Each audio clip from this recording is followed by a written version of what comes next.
नमस्कार, आपका बहुत बहुत स्वागत है हमारे विशेष कार्यक्रम कल्याण मस्तु में। मैं हूं शशि। कल्याण मस्तु एक ऐसा कार्यक्रम जहां आपकी सभी समस्याओं का समाधान किया जाता है और वो समाधान करते हैं देवी उपासक आचार्य प्रमोद मिश्रा जी। तो आइए सबसे पहले उनका स्वागत करते हैं। आचार्य जी नमस्कार, आपका बहुत बहुत स्वागत है। जय माँ कात्यायनी। माँ भगवती का ध्यान और आवाहन करते हैं आपके कार्यक्रम में कि जिससे माँ आपका कल्याण करे, जैसे त्रिलोकी का कल्याण करती हैं इसी रूप में आपका कल्याण करें। प्रार्थना करते हैं, हाथ जोड़ लीजिएगा आप भी। त्रिलोक बंदे लोकेसी महामांगल्य रूपिणी नमस्ते अस्तु पुनर्भूयो जगन मातर नमो नमः, जगन मातर नमो नमः। यहाँ माँ का प्रार्थना किस रूप में करते हैं? त्रिलोक बंदे लोकेसी, जो त्रिलोकी को चलाने वाली हैं, तीनों लोकों को धारण करने वाली हैं। तीनों लोकों में चाहे वो दानव हो, मानव हो, मनुष्य हो, कोई भी हो, सबके अंदर बुद्धि, विचार, संस्कृति, संस्कार सब कुछ प्रदान करने वाली देवी हैं। उन महामांगल्य रूपिणी, महामंगल प्रदान करने वाली जो देवी हैं, उनको नमस्कार करते हुए, उनको प्रणाम करते हुए एवं उनसे आशीर्वाद लेते हुए प्रार्थना करते हैं कि माँ सबका कल्याण करें। जय माँ कात्यायनी। अगर आपका भी कोई सवाल है या आपकी भी कोई समस्या है तो आप हमें कॉल कर सकते हैं। नंबर लगातार टीवी स्क्रीन पे फ्लैश किए जा रहे हैं। अगर आप आचार्य जी से मिलना चाहते हैं या फ़ोन अपॉइंटमेंट लेना चाहते हैं या दुर्गा सप्तशती का पाठ करवाना चाहते हैं या वैष्णवी कवच मंगवाना चाहते हैं तो आचार्य जी के नंबर लगातार टीवी स्क्रीन पे फ्लैश किए जा रहे हैं, आप उन पर संपर्क कर सकते हैं। आचार्य जी आज मैं आपसे जानना चाहूँगा कि हर आदमी की, हर जातक की ख्वाहिश होती है कि वो जल्दी से जल्दी तरक्की करे, उन्नति करे। मैं आपसे जानना चाहूँगा कि बहुत मेहनत के बाद भी वो उन्नति नहीं कर पाता, अपने उसी पद पर बना रहता है। आखिर इसके लिए कौन से ग्रह जिम्मेदार होते हैं? जी, अगर ग्रहों की बात की जाए कि कौन से ग्रह आपकी जन्म कुंडली में आपकी तरक्की के लिए, आपके लक्ष्य प्राप्ति के लिए कौन सा ऐसा ग्रह है जो जिम्मेदार होता है, तो इसके लिए उत्तर ये होगा ज्योतिष शास्त्र की तरफ से कि हर एक ग्रह अपने अपने कर्मों के अनुसार एवं जो उसके अंदर गुण हैं, 9 ग्रह हैं, चाहे वो सूर्य हो, चंद्रमा, मंगल, बुध, बृहस्पति, शुक्र, शनि, राहु या केतु, सभी ग्रहों का अपना स्वरूप है, सभी ग्रहों की अपनी एक ताकत है, सभी ग्रहों का अपना एक पराक्रम है, एक बल है। सभी ग्रह आपको अपने अनुसार बल प्रदान करते हैं। अब निर्भर ये होता है कि आपकी जो जन्म पत्रिका है, आपकी जो जन्म कुंडली है, उस जन्म कुंडली के अंदर वह ग्रह किस रूप में बैठा हुआ है, कितने अंशों से है, कितना पावरफुल है। जैसा ग्रह होगा और जिस भाव का स्वामी होगा, 12 भाव होते हैं, 12 भाव भी अलग अलग होते हैं, उनका अलग अलग कार्य है, अलग अलग फल है। तो जैसा जो ग्रह होगा, जैसा उच्च या नीच परिस्थिति में होगा, जैसा अंशों से होगा, वैसा ही फल आपके जीवन में वह ग्रह देगा, प्रकट करेगा। चाहे वो लग्नेश हो, द्वितीयेश हो, तृतीयेश हो, पंचमेश हो, नवमेश हो, एकादशेश हो। मतलब कहने का मतलब ये है, कहने का अभिप्राय ये है कि जिस ग्रह का जो स्वामी होगा, जिस भाव का स्वामी होगा, निश्चित है उस भाव से संबंधित फल वो प्रकट करेगा। सभी ग्रह शुभ होते हैं और सभी ग्रह अशुभ होते हैं। यही शास्त्र का कहना है, यही ज्योतिष शास्त्र का कहना है। जी, अगर आपका भी कोई सवाल है या आपकी भी कोई समस्या है तो आप हमें कॉल कर सकते हैं। नंबर लगातार टीवी स्क्रीन पे फ्लैश किए जा रहे हैं। आचार्य जी अब मैं आपसे जानना चाहूँगा, कई बार देखा गया है ऐसा कि हम मेहनत बहुत करते हैं जी, पर लेकिन फल कोई और ले जाता है उसका, ऐसा किस ग्रह के कारण से होता है? जी, ऐसा इसलिए होता है कि जीवन में मेहनत आप करते हैं, कहते हैं ना, करता है काम और कोई पर नाम किसी का होता है, फल कोई और प्राप्त कर ले जाता है। ये भी समस्या आपके ग्रहों की भी होती है, ये भी समस्या आपके लग्नेश की होती है और यहीं से आपकी कुंडली में दसम भाव होता है, दसम भाव को भी देखा जाता है। कुछ योग भी आपकी कुंडली में से बन जाते हैं जिसकी वजह से कर्म आप करते हैं, फल कोई और प्राप्त करता है। लेकिन ऐसा निश्चित है, आप अपने जीवन में अगर कर्म आप करते हैं और फल आपका पुत्र या पौत्र प्राप्त करता है, वृक्ष आप लगाते हैं, वृक्ष बड़ा होता है, जब फल देने का नंबर आता है तो फल आपको प्राप्त नहीं हो पाता। फल आपका पुत्र लेता है, प्राप्त करता है, या आपका पौत्र यानी तीसरी पीढ़ी वो प्राप्त करती है। यहाँ तक तो ठीक है, लेकिन कर्म आप करते हैं और फल आपका पड़ोसी ले जाए या आपका कोई शत्रु ले जाए या कोई भी XYZ बाहर का आदमी कोई फल प्राप्त करता है, वहाँ फिर आपको दुख लगता है। यहाँ पर आपका मंगल को विशेष कर देखना चाहिए कि मंगल एवं तृतीय भाव आपके पराक्रम शक्ति का स्वामी, ये भाव आपके या ये ग्रह अगर ये इनकी विषम परिस्थितियां हैं तो यहाँ पर निश्चित होता है कि कर्म आप करते हैं, फल कोई और प्राप्त करता है। यही आपका तृतीय भाव बलवान हो, मंगल आपका अच्छा हो, तो निश्चित है कि कर्म आप करेंगे, फल भी आप ही प्राप्त करेंगे। ये विषम और शम की परिस्थितियां ग्रहों की होती हैं, इसलिए ऐसा होता है जीवन में। आचार्य जी अभी जानेंगे आपसे इस बारे में, पर लेकिन अभी एक कॉलर है, उनसे बात करते हैं। नमस्कार, बहुत बहुत स्वागत है आपका। Hello hello. हाँ जी, क्या शुभ नाम है आपका, कहाँ से बोल रहे हैं आप? जी हम बैतूल से बोल रहे हैं। जी आपका शुभ नाम बताएं। पूर्णिमा सोलंकी। जी पूर्णिमा जी, अपना डेट ऑफ बर्थ बताएं। 14 मई 1995। 14 मई 1995। जन्म का समय? 14 मई। जी जन्म का समय? जी 4 से 6 के बीच में सुबह। जी कहाँ पर जन्म हुआ आपका? सारनी। जी क्या जानना चाहते हैं आप? जी मैं किसी को लाइक करती हूँ, तो क्या मेरी लव मैरिज होगी, अरेंज मैरिज पूछना चाहती हूँ।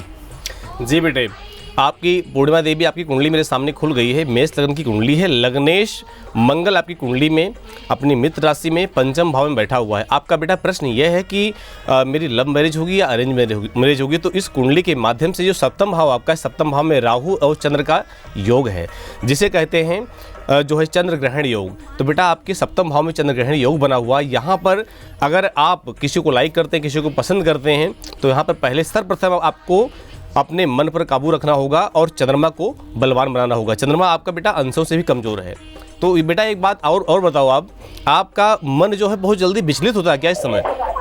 हेलो, आपका मन जो है बहुत जल्दी विचलित होता है क्या?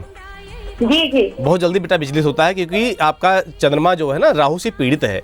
केतु की संपूर्ण दृष्टि भी पड़ रही है आपके चंद्रमा के ऊपर, सप्तम भाव के ऊपर। और एक बात और देख रहा हूँ, सप्तमेश शुक्र जाकर के 2 अंशों में लगन के साथ बैठा हुआ है। आप अपनी बुद्धि पर, मेरे कहने का मतलब है विचारों पर काबू पाए। आपका विचार बेटा डगमगा सकता है, आप रास्ता जो है भटक सकते हो, तो आप ध्यान रखिए अपना। और कोई भी निर्णय लें, विशेषकर लाइफ से संबंधित, तो किसी सीनियर से जरूर लें, बहुत ज़रूरी है। मन को बलवान बनाएं। और उपाय इसके लिए बेटा ये है कि आपको उपाय क्या करना चाहिए। आपका प्रश्न ये था कि लव मैरिज होगी अरेंज मैरिज, तो इसके अनुसार लव मैरिज ही आपकी कुंडली में दिखाई दे रही है। और लव मैरिज भी सकारात्मक रहे, अच्छी रहे, उसके लिए आपको करना चाहिए माँ भगवती का पूजन करना चाहिए बेटा। लगातार 9 दिन तक दुर्गा जी का पूजन करें।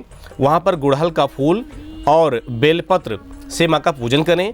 चौमुखा दीपक आटे के दीपक में जला करके, और वहाँ पर माँ का जो विशेष मंत्र होता है, ओम ऐं ह्रीं क्लीं चामुंडाय विच्चे, इसी मंत्र का बेटा आप माँ का वहाँ पर बैठ करके जाप करें। मंत्र की कोई संख्या नहीं, यथा संख्या परिमितम ये जाप करें, आपको काफ़ी लाभ होगा। और एक बात और बेटा कहना चाहूँगा, आपको अपने गले में वैष्णवी कवच भी पहनना चाहिए, जिससे कि आपको लाभ प्राप्त हो सके। वैष्णवी या कहते हैं ना कि त्वम वैष्णवी शक्ति अनंत बीरा, अनंत शक्तियों से संपूर्ण है, समाहित है वो कवच आपको धारण करना चाहिए, कि जिससे आपकी विद्या, आपकी बुद्धि, आपका विचार सकारात्मक रहे और आपका जो पथ हो, आपका जो लक्ष्य हो वो अच्छा रहे। क्योंकि बेटा जीवन में विवाह एक बार ही होता है और सकारात्मक तरीके से होता है, अच्छे तरीके से हो तो जीवन सुखमय बन जाता है। और यहीं अगर गलतियां हो जाएं या यहीं कोई गड़बड़ी शुरू हो जाए तो बेटा जीवन नरक बन जाता है। तो मैं आपको सलाह यही देना चाहता हूं कि आप जो भी निर्णय लें उचित लें, और वैष्णवी कवच धारण करके आप कोई काम करते हैं बेटा, निश्चित है कि आपको अच्छा लाभ प्राप्त होगा। आपका जो निर्णय होगा उचित होगा, कभी भी आप गलत रास्ते पर नहीं जाएंगे। जी तो जो आचार्य जी ने आपको चमत्कारिक उपाय बताए, आप उन उपायों को करें, आपको लाभ अवश्य होगा। दर्शकों, अगर आप आचार्य जी से मिलना चाहते हैं या फ़ोन अपॉइंटमेंट लेना चाहते हैं या दुर्गा सप्तशती का पाठ करवाना चाहते हैं या वैष्णवी कवच अपने घर मंगवाना चाहते हैं, तो आचार्य जी के नंबर लगातार टीवी स्क्रीन पर फ्लैश किए जा रहे हैं, आप उन पर संपर्क कर सकते हैं। आचार्य जी अभी एक और कॉलर है, उनसे बात करते हैं। नमस्कार, बहुत बहुत स्वागत है आपका। हाँ जी, क्या शुभ नाम है आपका, कहाँ से बोल रहे हैं आप? मैं दिल्ली से बोल रही हूँ सर। जी अपना डेट ऑफ बर्थ बताएं। जी लड़के के लिए पूछना है सर। जी बेटे का डेट ऑफ बर्थ बताएं। जी बेटे का है 3 जून 1989। 3 जून 1989। जन्म का समय? जन्म समय रात के ना 2 तारीख थी ना, उसकी रात को है 1-5 तो 3 जून लग गया। जी कहाँ पे जन्म हुआ? दिल्ली का है। जी बताएं, क्या जानना चाहते हैं आप अपने बेटे के बारे में? बेटे की शादी नहीं हो पा रही है और इसकी नौकरी जो है वो पक्की नहीं हो रही है, बहुत चक्कर कर रहा है, ये कहना नहीं मानता है सर। जी और ये बात सुनता है, पीने खाने में लग गया है, यही टेंशन रहती है मेरे को। जी जी देवी जी, कुंडली मेरे सामने खुल गई है। कुंडली बच्चे की आपकी कुंभ लगन कुंडली है। लग्नेश शनि जा करके शत्रु राशि में बैठा हुआ। लग्नेश पीड़ित है और लगन भी पीड़ित है। लग्नेश का पीड़ित होना और लगन का पीड़ित होना, लग्नेश विशेषकर सोचने विचारने एवं विशेषकर माइंड से आपके चेहरे से संबंध रखता है। लगन में राहु बैठा हुआ है। लग्नेश शनि बकरी अवस्था में शत्रु भाव में बैठा हुआ है। वर्तमान में राहु की ही महादशा चल रही है। जब क्यों राहु क्या करता है, राहु एक पाप ग्रह है, एक अशुभ उसकी अवस्थाएं होती हैं। राहु का एक है क्या, राहु एक सिर्फ मुखमंडल है, यानी सिर्फ सिर ही तो होता है। और है क्या, राहु केतु दो भाग हैं, धड़ केतु होता है और सिर राहु होता है, जिसके अंदर सोचने विचारने की शक्ति होती है। लेकिन राहु एक राजसी ग्रह है, लगन में बैठा हुआ है, वर्तमान में दशा भी उसकी चल रही, इसी कारण से ये समस्या आपके जीवन में बच्चे के लिए आ रही है। अब आप ये कह रहे हैं कि आपको करना क्या चाहिए, तो करना आपको ये चाहिए, सप्तमेश भी पीड़ित है, कुंडली में सप्तम भाव है वो भी पीड़ित है। प्रश्न आपका विवाह से संबंधित भी है।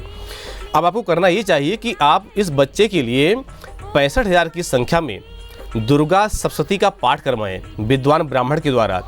आपको भी कुछ नियम पालने होंगे, वो जो कि बहुत आवश्यक हैं।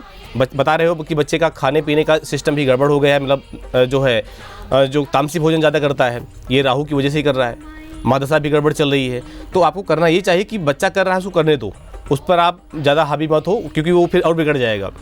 आपको करना ये होगा कि आप स्वयं अपने नियमों पर पालन करें। और ये जो पाठ बताया मैंने आपको, इस पाठ का इसका अनुष्ठान विद्वान ब्राह्मण के द्वारा किसी मंदिर में करवाएं। घर में बिल्कुल मत करवाना, घर आपका नकारात्मक ऊर्जा से भरा पड़ा है, तो वहाँ पर बिल्कुल मत करवाएं, किसी मंदिर में करवाएं, अच्छा आपको लाभ मिलेगा। दूसरा उपाय यह है कि आप गौशाला में हर बुधवार को और शनिवार को हरा चारा या पालक या जो भी आपसे हो सके दाना अनाज जो भी है गाय माता के लिए, उनकी सेवा के लिए ये आप करें, इससे आपको काफ़ी लाभ मिलेगा। दूसरा, घर के लिए बाधा मुक्ति यंत्र मंगवा करके अपने नाम गोत्र से सिद्ध करवा करके घर में स्थापित करें। आपको निश्चित है कि आपकी जो समस्या चल रही है माँ भगवती पूर्ण करेगी, क्योंकि वो अनंत शक्तियों से समाहित होती है। जो अनंत शक्तियों से समाहित है वही आपको शक्ति दे सकता है, आपके जीवन में शक्ति भर सकता है। आप ऐसा करें, उपाय करें, निश्चित आपको लाभ प्राप्त होगा। जी, तो जो आचार्य जी ने आपको चमत्कारिक उपाय बताया, आप उन उपायों को करें, आपको लाभ अवश्य होगा। दर्शकों, अगर आप आचार्य जी से मिलना चाहते हैं या फ़ोन अपॉइंटमेंट लेना चाहते हैं या दुर्गा सप्तशती का पाठ करवाना चाहते हैं या वैष्णवी कवच अपने घर मंगवाना चाहते हैं, तो आचार्य जी के नंबर लगातार टीवी स्क्रीन पर फ्लैश किए जा रहे हैं, आप उन पर संपर्क कर सकते हैं। आचार्य जी भी एक और कॉलर है, उनसे बात करते हैं। नमस्कार, बहुत बहुत स्वागत है आपका। नमस्कार सर। हाँ जी, क्या शुभ नाम है आपका, कहाँ से बोल रहे हैं आप? सर मैं वीना देवी बोल रही, हिमाचल प्रदेश, चंबा से। जी, अपना डेट ऑफ बर्थ बताएं। 2/5/1983। 2/5/1983। जन्म का समय? 10:30 बजे रात का। 10:30 बजे रात का। कहाँ पर जन्म हुआ आपका? चंबा डिस्ट्रिक्ट, चंबा में। डिस्ट्रिक्ट चंबा में। क्या जानना चाहती हैं आप अपने बारे में? गुरुजी, मैं नौकरी के बारे में, शादी के बारे में जानते हैं, आपकी शादी नहीं हो पा रही मेरी। जी बेटा, आपकी कुंडली मेरे सामने खुल गई है। धनु लगन की कुंडली है। लग्नेश बृहस्पति बकरी अवस्था में जा करके 15 अंशों में अनुराधा नक्षत्र में व्यय भाव में बैठा हुआ है। तो यहाँ पर अच्छा वर्तमान में मैं देख पा रहा हूँ कि राहु की महादशा और बृहस्पति का अंतर चल रहा है। बृहस्पति की अंतर्दशा चल रही है, जो नवंबर 2016 से शुरू हुई है, अप्रैल 2019 तक चलेगी। यहाँ पर आपके विवाह से संबंधित एवं आपके कार्य से संबंधित जो भी आप सोचेंगे विचारेंगे, आपका जो लक्ष्य होगा बेटा, बिल्कुल मुश्किल होगा यहाँ तक पहुँचना। इसके लिए आपको कुछ उपाय करने होंगे, जिसके माध्यम से ही आप प्राप्त कर सकते हैं। अगर आप चाहें कि मैं ऐसा बैठे रहूँ और कोई उपाय ना करूँ, कुछ ना करूँ, तो आपको यहाँ तक आपको इंतजार करना होगा। इसके बाद ही आपका कोई काम बनेगा। दूसरा, इसके माध्यम से ये भी पता चल रहा है कि आप अपने स्वभाव से संशयी हैं, मतलब ग्रस्त बुद्धि आपकी है, आप संशय पे ज़्यादा अटकते हैं। किसी ने कुछ कह दिया वो भी आप तैयार हो गए, किसी ने कहा नहीं आपकी कुंडली में आपके जीवन में ऐसा है, तो मतलब आपकी बुद्धि जो है संशयग्रस्त बुद्धि है, आप बहमी स्वभाव के भी है। इस कुंडली के माध्यम से है, क्योंकि चंद्रमा और केतु का योग, राहु की संपूर्ण दृष्टि ये यही करवाता है। अब बेटा आपको करना ये होगा, उपाय करना होगा। उपाय करने के लिए एक तो आप बृहस्पतिवार का व्रत रखो और केले की पूजा करो। वहाँ पर चने की दाल, गुड़, मुनक्का, इससे केले की पूजा करो। बृहस्पतिवार का व्रत रखते हुए नियम का पालन, पीली वस्तु का भोजन और पीले वस्त्र का धारण करना। थोड़ा सा उस दिन जब पानी पिएं तो उसमें पानी में गंगा जल डाल लें और गंगा जल से ही आप स्नान करें। ये आपको करना होगा, इससे आपको काफ़ी लाभ मिलेगा। और दूसरा उपाय आपके लिए है कि मंगल चंडिका का अनुष्ठान होता है, पाठ होता है, जो 1100 की संख्या में आप किसी विद्वान ब्राह्मणों के द्वारा, विद्वान ज्योतिषी से या कहीं भी आप जहाँ भी आपको उचित लगे वहाँ आप करवाएं, जिससे कि आपको लाभ प्राप्त हो, आपकी वैवाहिक समस्या भी आपकी ठीक हो जाएगी। अगर आप ये दोनों उपाय करते हैं तो निश्चित है कि आपको काफ़ी लाभ मिलेगा और आपकी जो मनोवांछित यानी मन में जो इच्छा है वो निश्चित पूर्ण हो जाएगी। जी, तो जो आचार्य जी ने आपको चमत्कारिक उपाय बताए, आप उन उपायों को करें, आपको लाभ अवश्य होगा। दर्शकों, अगर आप आचार्य जी से मिलना चाहते हैं या फ़ोन अपॉइंटमेंट लेना चाहते हैं या वैष्णवी कवच मंगवाना चाहते हैं या दुर्गा सप्तशती का पाठ करवाना चाहते हैं तो आचार्य जी के नंबर लगातार टीवी स्क्रीन पर फ्लैश किए जा रहे हैं, आप उन पर संपर्क कर सकते हैं। आचार्य जी, अब मैं आपसे जानना चाहूँगा, क्योंकि एक चीज़ मेरे जहन में बहुत देर से आ रही है कि लोग वैष्णवी कवच मंगवा रहे हैं, उसकी तारीफ़ कर रहे हैं, चाहे वो नौकरी के लिए हो, चाहे नौकरी में उन्नति के लिए हो, चाहे व्यापार के लिए हो। इसके बारे में जानना चाहूँ कि वैष्णवी कवच में आखिर ऐसा है क्या? जी, वैष्णवी कवच के बारे में अगर बात करें तो मैं बताना चाहता हूँ आपको कि माँ वैष्णवी स्वयं इस कवच के रूप में विराजमान होती है, जिनकी स्तुति, जिनकी प्रार्थना देवताओं ने भी किया और देव दुर्लभ यानी देवताओं को भी दुर्लभ। मैं ऐसा क्यों कह रहा हूँ? अक्सर ऐसा यहाँ पर ऋषियों ने, महर्षियों ने बताया है, देवताओं की एक पदवी मिल गई है, अपनी पदवी का वो पालन कर रहे हैं, लेकिन आप मनुष्य हैं, मनुष्यों के अधिकार होता है कि वो माँ को धारण कर सकते हैं, माँ का पूजन कर सकते हैं, माँ का आवाहन कर सकते हैं। तो आप देख सकते हैं कि वैष्णवी कवच के रूप में माँ विराजमान है।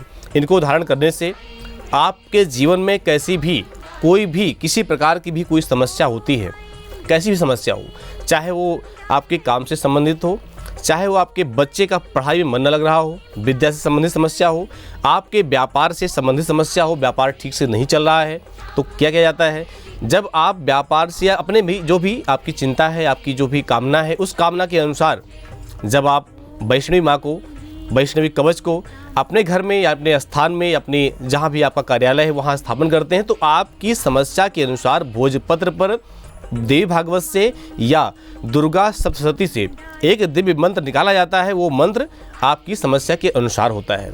उस मंत्र को सिद्ध करके 11 विद्वान ब्राह्मणों के द्वारा, ब्रह्मचारी ब्राह्मणों के द्वारा सिद्ध करवा करके और पूजन करवा करके फिर वह भोजपत्र पर वह यंत्र या मंत्र स्थापन करके वैष्णवी कवच के माध्यम से आपको प्रदान किया जाता है।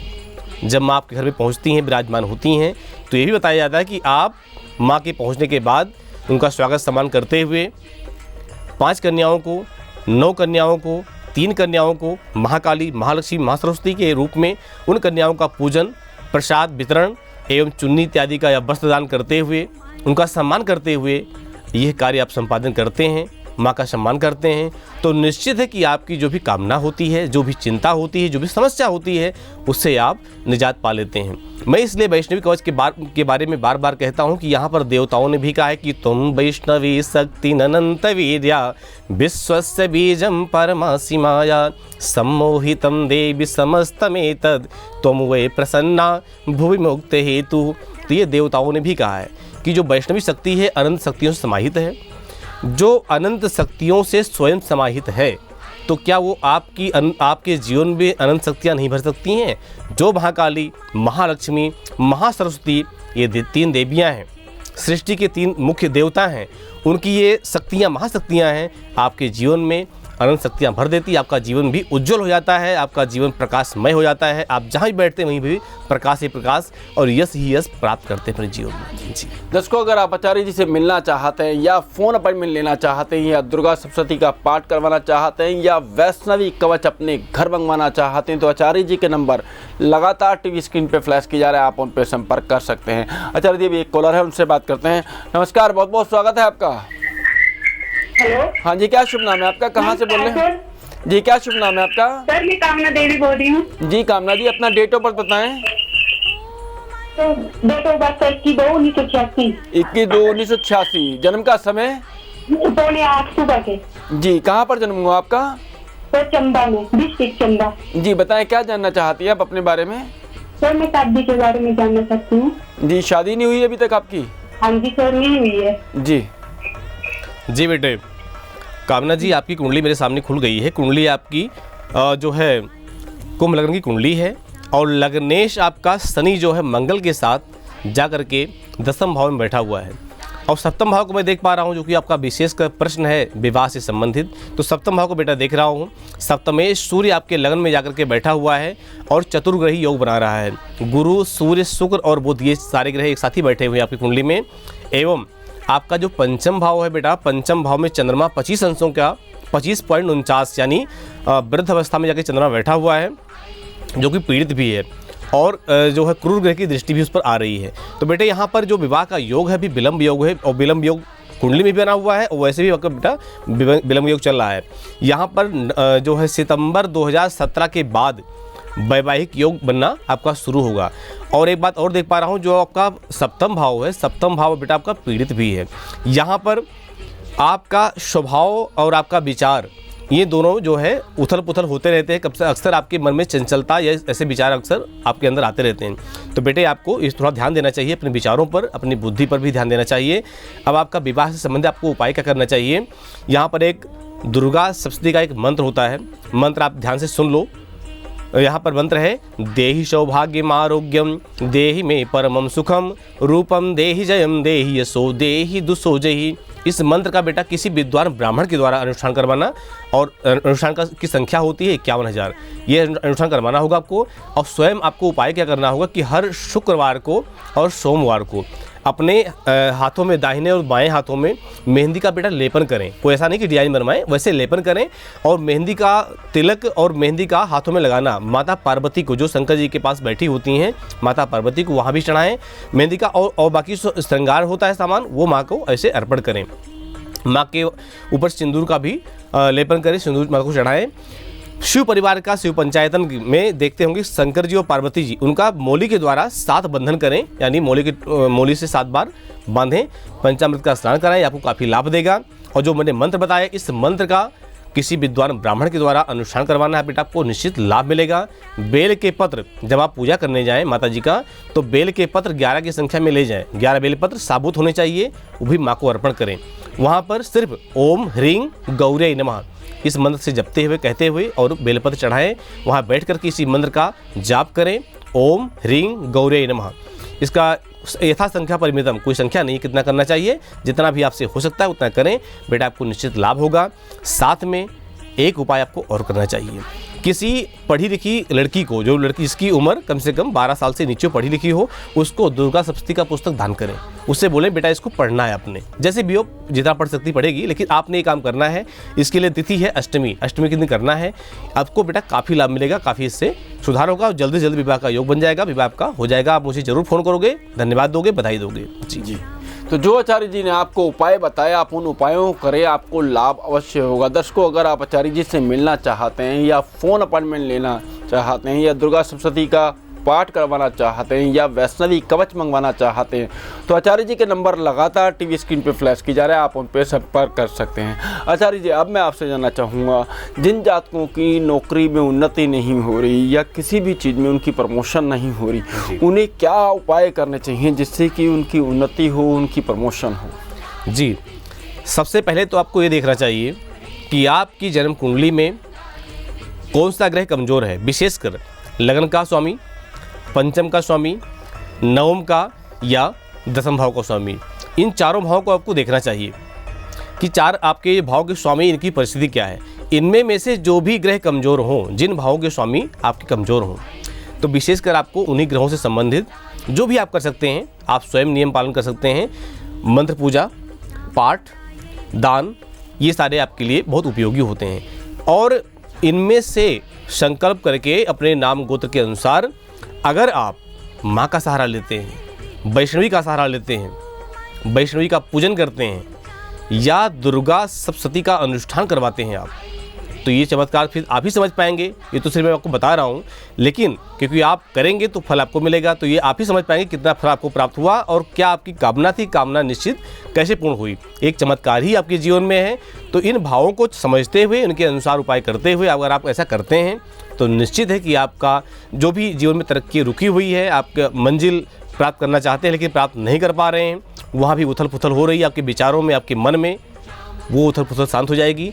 आपका जीवन सकारात्मक तरीके से चल पड़ेगा आपकी जीवन में उन्नति अपने आप ही हो जाएगी। जी जी आचार्य जी, मैं आपसे जानना चाहूँगा, जैसा कि आप देवी भागवत या दुर्गा सप्तशती से मंत्रों को बताते हैं उपाय के तौर पर, या उनका पाठ करने के लिए, अनुष्ठान करने के लिए बताते हैं, पर मैंने सुना है कि सारे मंत्र जो हैं श्रापित हैं, तो वो कितना फल दे पाएंगे, इस बारे में जानना चाहूँगा। जी, बहुत बढ़िया प्रश्न किया है। इस प्रश्न के माध्यम से जो हमारे दर्शक हैं उनको काफ़ी लाभ मिलेगा, काफ़ी आपको जानकारी मिल जाएगी। देखिए, ऐसा कई बार मंत्र आपको दे दिया जाता है कि आप इस मंत्र का जाप करिए, आप स्वयं बाजार से पुस्तक खरीद लाते हैं, पाठ करना शुरू कर देते हैं बिना किसी सलाह या मशवरा के। लेकिन इस कलयुग में, घोर कलिकाल में, हर मंत्र कीलित है, हर मंत्र शापित है। उसके लिए सबसे पहले आपको शापोद्धार करना होता है उस मंत्र को। जैसे कि कोई व्यक्ति संध्या करता है, बंधन करता है, तो वहाँ कहते हैं देवी गायत्री त्वम ब्रह्म शापाद विमुक्ता भवा, देवी गायत्री त्वम वशिष्ठ शापाद विमुक्ता भवा, देवी गायत्री त्वम शुक्र शापाद विमुक्ता। ऐसे ऐसे क्या शाप से विमुक्ति पाने के लिए उन मंत्रों का उद्धार होता है, हर मंत्र का है। कुछ जितने भी बीज मंत्र हैं या जितने भी पौराणिक मंत्र हैं, सभी मंत्रों का उद्धार करना पड़ता है, शापोद्धार कहते हैं। तो जब तक शापोद्धार आप नहीं करते हैं, मंत्र फलित नहीं हो पाता है। फिर आप दोष लगाते हैं पुस्तक के ऊपर, दोष लगाते हैं मंत्र के ऊपर, दोष लगाते हैं विद्वानों के ऊपर। तो आपको ऐसा नहीं करना चाहिए। आपको उनसे सलाह लेकर के और मंत्र का जो शापोद्धार है विधि विधान पूर्वक, इसीलिए कहा जाता है कि अक्सर मंत्र का अनुष्ठान या जप बड़े मंत्र का आप किसी विद्वान के द्वारा ही करवाएं। क्यों कहा जाता है? इसीलिए कि न्यास, ध्यान, विनियोग और शापोद्धार करके ही मंत्र उचित होता है, तभी फल दे पाता है। जी दर्शकों, अगर आप आचार्य जी से मिलना चाहते हैं या फ़ोन अपॉइंटमेंट लेना चाहते हैं या वैष्णवी कवच मंगवाना चाहते हैं या दुर्गा सप्तशती का पाठ करवाना चाहते हैं या कोई अनुष्ठान करवाना चाहते हैं, तो आचार्य जी के नंबर लगातार टीवी स्क्रीन पे फ्लैश की जा रहे हैं, आप उन पर संपर्क कर सकते हैं। आचार्य जी, आप हमारे इस कार्यक्रम में आए, आपने इतनी सारी जानकारी दी, आपका बहुत बहुत धन्यवाद। नमस्कार। जय मां कात्यायनी। तो कल्याण मस्तु कार्यक्रम में आज बस इतना ही। कल फिर मुलाकात होगी। मुझे दीजिए आज्ञा। नमस्कार।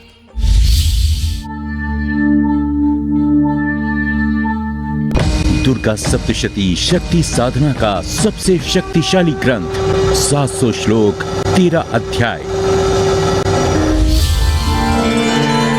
मां भगवती की प्रेरणा के फलस्वरूप बाबा जी ने जन कल्याण के उद्देश्य से समस्त जनमानस को बीज मंत्रों वाली दुर्गा सप्तशती साधना का दुर्लभ ज्ञान प्रदान करने का संकल्प लिया।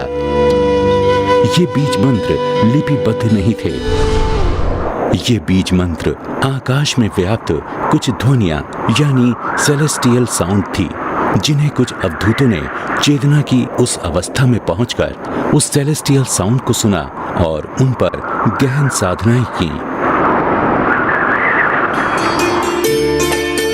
उसके बाद इन बीज मंत्रों को भोजपत्रों पर लिपिबद्ध कर छिपा दिया गया। गुरु केवल एक सुपात्र शिष्य को ही इस दुर्लभ ज्ञान की दीक्षा देते थे। इस प्रकार कई बार ये ज्ञान लुप्त हो गया। बाबा जी अब इन बीज मंत्रों की खोज में निकल गए और लंबे समय तक हिमालय की कंदराओं में बैठे अनेक अवधूतों, दक्षिण भारत और शक्तिपीठों से इस अमृत को इकट्ठा किया। इन श्लोकों और बीज मंत्रों में छुपे हुए हैं अत्यंत शक्तिशाली बीज मंत्र। यही वो पराशक्ति की शक्ति है जो कण कण में व्याप्त है, जो आपके जीवन की हर परिस्थिति को बदलने में सक्षम है। इन बीज मंत्रों की उच्च स्वर में साधना करने से प्रचंड ऊर्जा उत्पन्न होती है, जिससे हमारे सूक्ष्म शरीरों में कर्म के जो बीज अटके हुए हैं, जो हमारे प्रारब्ध भोग का कारण बनते हैं, वो कमजोर पड़ना शुरू हो जाते हैं। रोग और कष्ट शरीर छोड़कर भागने लगते हैं। दुर्गा सप्तशती के 12वें अध्याय में मां स्वयं कहती हैं कि जो व्यक्ति दुर्गा सप्तशती का नियमित पाठ करता है, उसके जीवन से दुख और दरिद्रता दूर होने लगते हैं। समस्त शत्रुओं और ग्रह पीड़ा का शमन होता है। उसे सर्वत्र शांति की अनुभूति होती है, अभावों से मुक्ति मिलती है और जीवन में प्रचुरता का अनुभव होता है। साधक को मन वांछित दुर्लभतम वस्तु या स्थिति सहज ही प्राप्त हो जाती है। साधक को कल्याणमयी धार्मिक बुद्धि प्राप्त होती है और वो उत्तम गति को प्राप्त होता है। जिस घर में दुर्गा सप्तशती की नियमित साधना होती है, उस घर में मां भगवती स्थायी रूप से निवास करती हैं। अगर आप देवी उपासक आचार्य जी से मिलना चाहते हैं या फ़ोन अपॉइंटमेंट लेना चाहते हैं या अपने नाम से सिद्ध करवाकर वैष्णवी कवच मंगवाकर धारण करना चाहते हैं तो संपर्क करें 09811927499। अगर आप किसी समस्या से परेशान हैं और देवी भागवत पुराण के द्वारा निवारण करवाना चाहते हैं, जैसे नवचंडी यज्ञ, शतचंडी यज्ञ, सहस्त्र चंडी यज्ञ या लक्ष्य चंडी यज्ञ करवाकर अपने सभी कष्टों से निवारण प्राप्त करना चाहते हैं, या देवी भागवत या दुर्गा सप्तशती का पाठ करवाना चाहते हैं तो संपर्क करें 09811927499।